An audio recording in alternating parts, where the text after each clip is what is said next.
going back to the drawing board and just have some series of trainings, get involvement. Yeah. Yeah.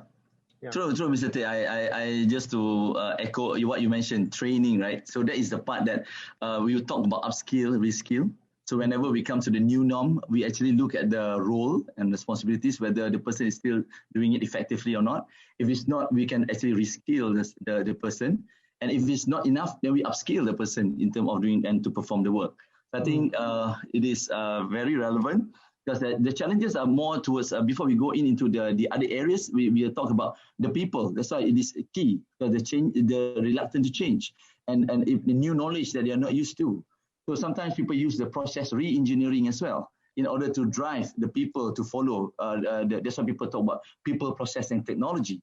Yeah, so technology drives the people and the process, so that it is more effective for the organization, and of course to get the whole organization to actually understand and appreciate what is the new business model for today's world.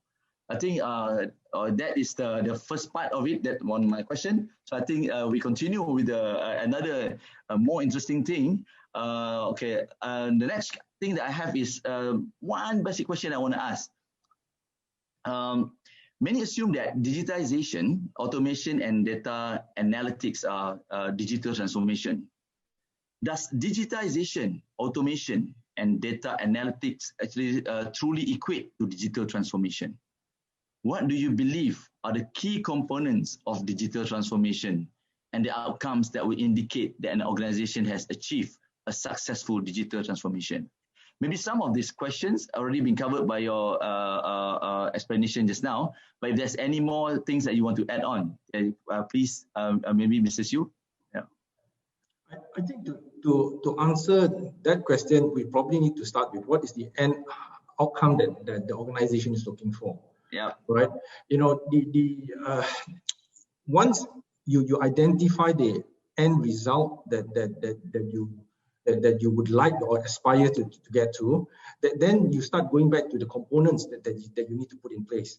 And I think, like you rightly mentioned, you know, you need to get the buy-in from the people, all right, and it needs to start from the top. And perhaps maybe I can share my experience in terms of what we did in our organization.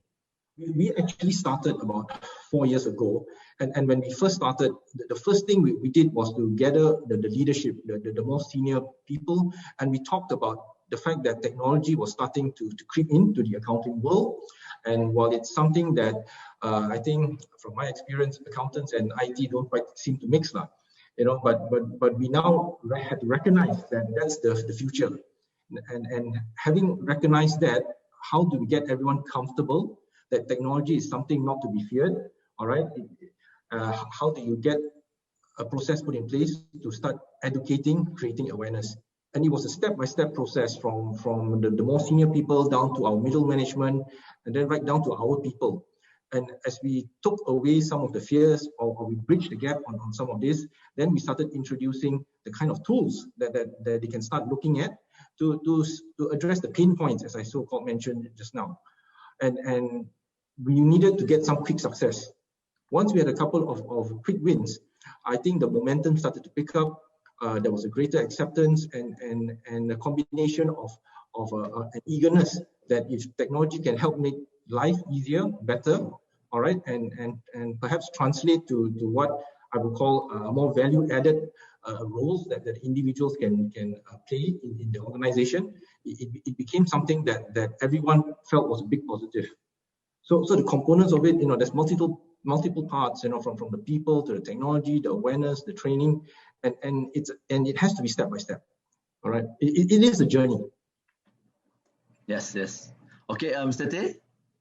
I remember the early years when I started the audit, my audit career. We used to go around lugging audit bags, many audit files, current files. I remember that. Yeah. Oh goodness. And as a guy, you know, I mean, it looks like a sexual treasure, discrimination aside.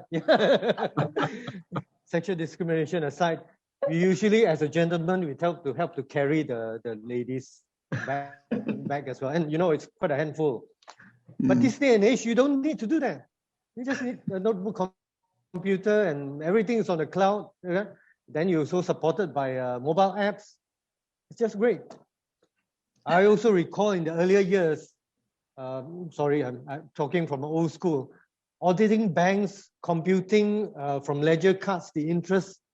Now imagine this day and age, if the same sort of technology was still being applied, imagine voluminous, the pain they have to go through to do this sort of computation. Now that's where the beauty of digital transformation come in. Having said that as well, I'd like to also add that there are also some myths regarding the process of digital transformation. Now, to enable this, everyone doesn't need to be a data scientist, okay?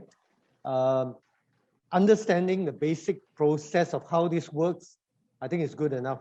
I think with the advancement of the ERP systems, it makes it more user-friendly as well. And that itself is a very, very helpful towards the adoption of this new system. That these systems are beginning to be less complex and more user-friendly.